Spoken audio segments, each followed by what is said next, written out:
প্রিয় শিক্ষার্থীবৃন্দ, আজকের অনলাইন ক্লাসে তোমাদেরকে স্বাগতম। আমি মোহাম্মদ হারুনুর রশিদ, প্রভাষক হিসাব বিজ্ঞান, বান্দরবান কেন্ট পাবলিক স্কুল ও কলেজ। পাঠ পরিচিতি, বিষয় হিসাব বিজ্ঞান, শ্রেণী একাদশ দ্বাদশ, অধ্যায় তৃতীয়, প্রথম পত্র, পাঠ শিরোনাম ব্যাংক সমন্বয় বিবরণী। আজকে আমরা রাজশাহী বোর্ড 2019 সালের অঙ্কটা সমাধান করব, অর্থাৎ ব্যাংক সমন্বয় বিবরণীটা সমাধান করব। 2018 সালের 31 ডিসেম্বর তারিখে মিশু ট্রেডার্সের নগদান বই ও ব্যাংক বিবরণীর গড় মিলের কারণসমূহ নিম্নে বর্ণিত হলো। নগদান বই অনুযায়ী ব্যাংক জমার উদ্ধৃতের পরিমাণ 31/12/2018 40,000 টাকা। ব্যাংক কর্তৃক পাওনাদার শাহনাজকে 20,000 টাকা পরিশোধ করা হয়েছে, যা নগদান বইতে লিপিবদ্ধ হয়নি। দেনাদার কর্তৃক সরাসরি ব্যাংকে জমা দান 8,000 টাকা, নগদান বইতে লেখা হয়নি। আদায়ের জন্য ব্যাংকে 5,000 টাকার চেক জমা দেওয়া হয়েছিল, কিন্তু 31 ডিসেম্বরের মধ্যে ব্যাংক কর্তৃক আদায় হয়নি। ব্যাংক কর্তৃক মঞ্জুরিকৃত সুদ 2,500 টাকা, নগদান বইতে লেখা হয়নি। 2,000 টাকা, 3,500 টাকা ও 5,000 টাকার তিনখানি চেক ইস্যু করা হয়েছে, কিন্তু 5,000 টাকার চেকটি যথাযথভাবে ব্যাংকে পরিশোধের জন্য উপস্থাপিত হয়েছে। প্রশ্ন ক, ইস্যুকৃত চেক ব্যাংকে উপস্থাপিত হয়নি, এর পরিমাণ নির্ণয় করো। 2, 3, 4 ও 5 নং দফার জাবেদা দাখিলে দেখাও, ব্যাখ্যার প্রয়োজন নাই।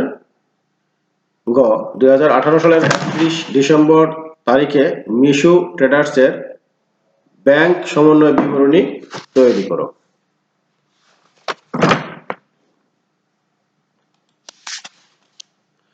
এখন আমরা ক প্রশ্নের সমাধান করব।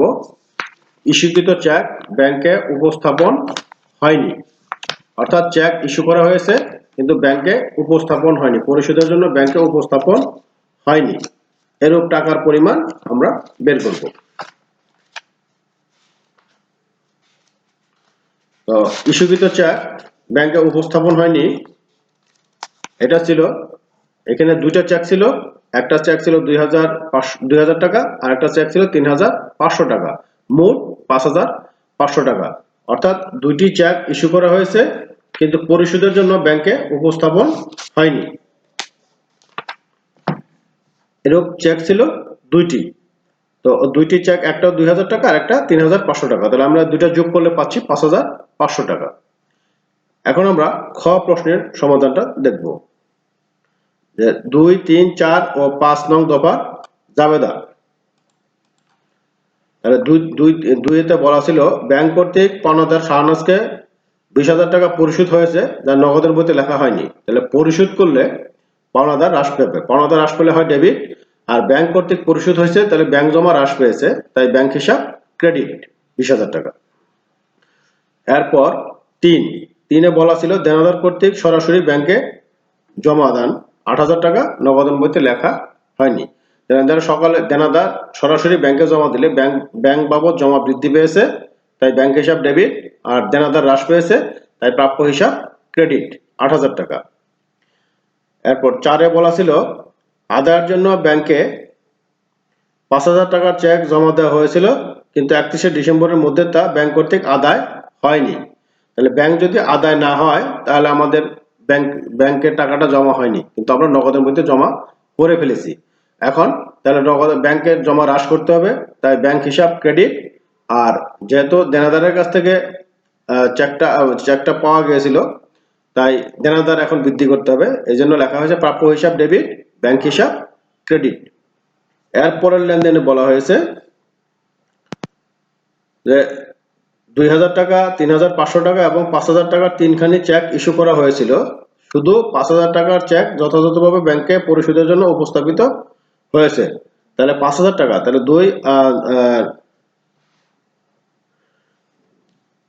5 হলো ব্যাংক কর্তৃক মঞ্জুরিকৃত সুদ 2,500 টাকা, নগদান বইতে লেখা হয়নি।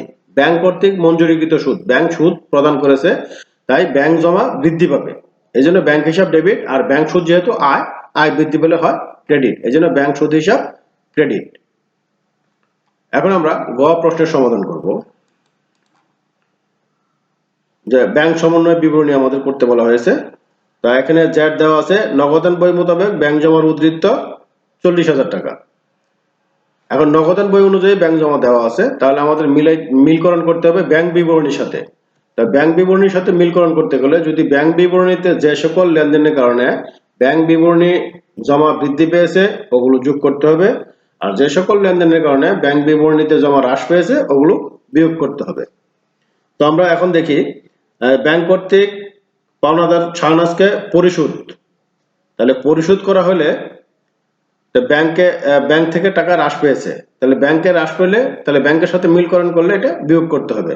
এই জন্য লেখা হয় ব্যাংক কর্তৃক পাওনাদার ব্যাংক কর্তৃক পরিশোধ 20,000 টাকা। এরপর 3 নম্বর লেনদেন বলা হয়েছে দেনাদার কর্তৃক সরাসরি ব্যাংকে জমা দান। দেনাদার সরাসরি ব্যাংকে জমা দিয়েছে, তাহলে ব্যাংক জমা বৃদ্ধি পেয়েছে, তাহলে ব্যাংক জমা বৃদ্ধি পেলে ব্যাংক বিবরণীর সাথে মিলকরণ করতে গেলে এটা যোগ করতে হবে। তাই এখানে লেখা হয়েছে দেনাদার কর্তৃক সরাসরি ব্যাংকে জমা দান 8,000 টাকা। পরের লেনদেনে বলা হয়েছে আদায়ের জন্য ব্যাংকে 5,000 টাকার চেক জমা দেওয়া হয়েছিল, 31শে ডিসেম্বরের মধ্যে ব্যাংক কর্তৃক আদায় হয়নি। আদায় না হলে ব্যাংক জমা কম আছে, তাহলে এখানে ব্যাংকে জমা কম থাকলে ব্যাংক বিবরণীর সাথে মিলকরণ করতে গেলে বিয়োগ করতে হবে 5,000 টাকা। এই যে আদায়ের জন্য ব্যাংকে জমাকৃত চেক আদায় হয়নি 5,000 টাকা।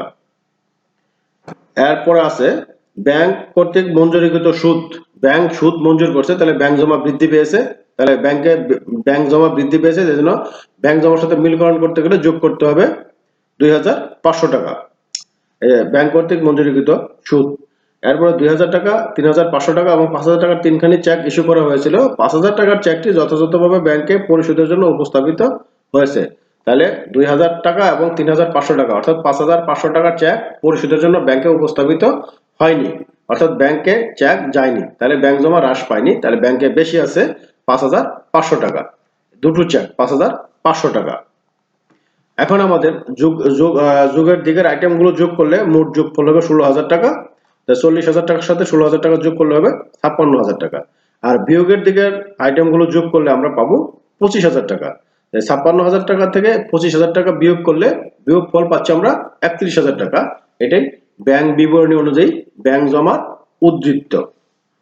তো মোটামুটি আমাদের আজকের আলোচনা এ পর্যন্তই ছিল। তোমাদের এখন বাড়ির কাজ থাকবে, তোমাদের পাঠ্য বইয়ের 12 নং অঙ্ক তোমরা বাসায় সমাধান করবে। তোমাদের সকলের সুস্বাস্থ্য ও দীর্ঘায়ু কামনা করে আজকের আলোচনা আমরা এখানেই শেষ করছি। ধন্যবাদ সকলকে।